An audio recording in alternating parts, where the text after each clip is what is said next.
আসসালামু আলাইকুম ওয়া রাহমাতুল্লাহি ওয়া বারাকাতুহু। আজকের বিষয়ে আমরা খুব গুরুত্বপূর্ণ বিষয় নিয়ে এসেছি। যে বিষয়টি হলো স্ত্রী যদি স্বামীকে সহবাস করতে না দেয়, তাহলে কি হতে পারে? দেখুন স্বাভাবিক অবস্থায় বলা হয়েছে যে ৪ মাস অন্তত ১ বার স্ত্রীর সহবাস করা স্বামীর উপর ওয়াজিব। আর যদি স্ত্রী যুবতী হয় তা স্ত্রীর চাহিদা বেশি হয়।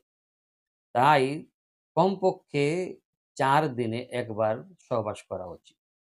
যদি স্ত্রী অসুস্থ হয় তাহলে স্ত্রীকে কষ্ট না দেওয়া উচিত।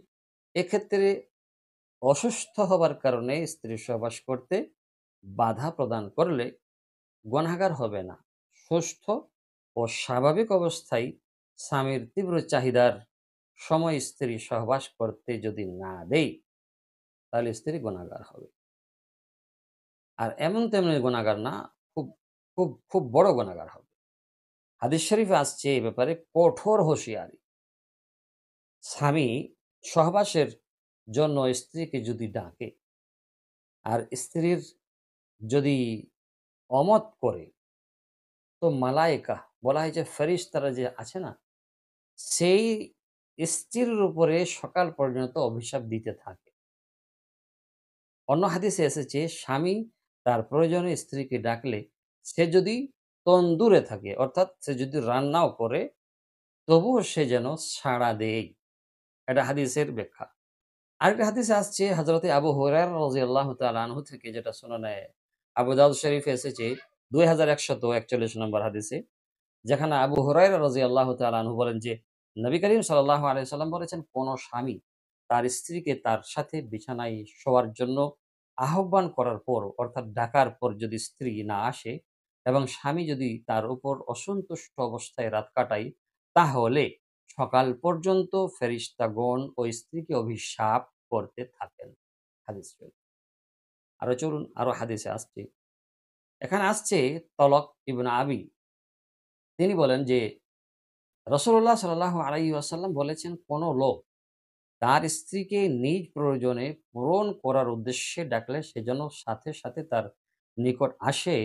এমনকি সে চুলার উপর রান্না-বান্নার কাজে ব্যস্ত থাকলেও। জামে আত-তিরমিজি হাদিস নম্বর ১১৬০। তাহলে এখানে দেখা যাচ্ছে যে স্ত্রীকে যদি স্বামী তার শারীরিক প্রয়োজন হোক বা এমনি বাইরের কোনো প্রয়োজন হোক যদি ডাকে, তো ডাকার সাথে সাথে স্ত্রীকে আসতে হবে।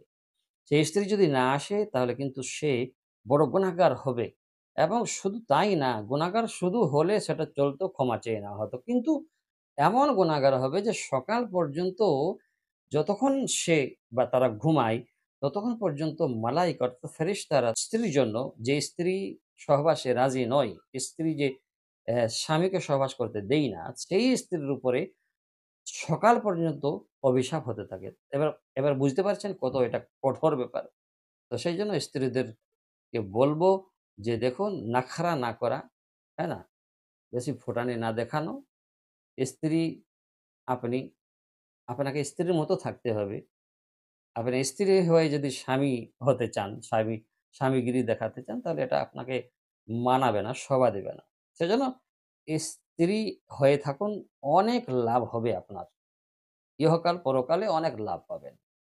স্বামীর কাছ থেকে লাভ পাবেন, আল্লাহ এবং তার রাসূলের কাছ থেকে লাভ পাবেন। ১ নম্বরে স্ত্রী হয়ে থাকুন। স্বামী যখন যেটা বলবে জায়েজ কাজ, সেই জায়েজ কাজে সঙ্গে সঙ্গে সাড়া দিবেন। এটা আমার আ মা-বোনেদের যারা স্ত্রী বা যারা স্ত্রী হবেন, তিনাদের প্রতি আহ্বান। ভালো থাকবেন, দোয়া করবেন। আসসালামু আলাইকুম ওয়া রাহমাতুল্লাহি ওয়া বারাকাতুহু।